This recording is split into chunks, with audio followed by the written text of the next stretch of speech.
The Air Force Academy Cadet Chapel soars 150 feet into the thin Colorado air. Its 17 spires evoke the mountains that form its backdrop, jets flying in formation, and raised sabers.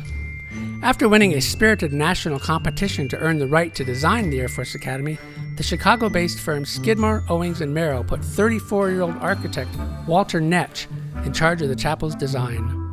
The strikingly modern Cadet Chapel became his most famous creation. It has received several architectural awards and appeared in countless magazines that extolled its beauty.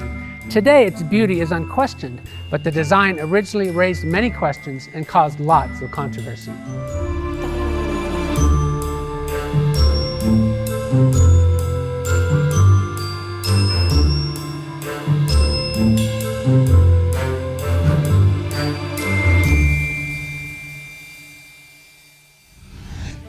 Influential people in the late 1950s, including members of Congress, did not like it.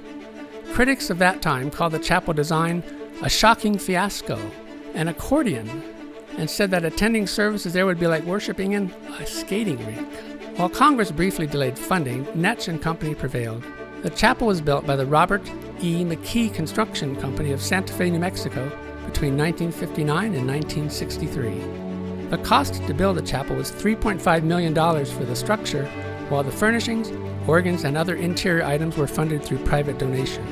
On Easter 1959, an offering was taken on Air Force bases throughout the world to help finance the completion of the interior. The chapel was dedicated on September 22, 1963.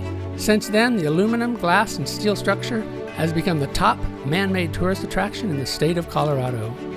Beginning in 2019 and continuing for up to 4 years, the Academy's most visible building will be closed for renovations and upgrades. Construction will take it back to its steel skeleton, a look well known from the early 1960s photographs. Once completed, the renovations will seal the chapel structure, which has leaked since its inception.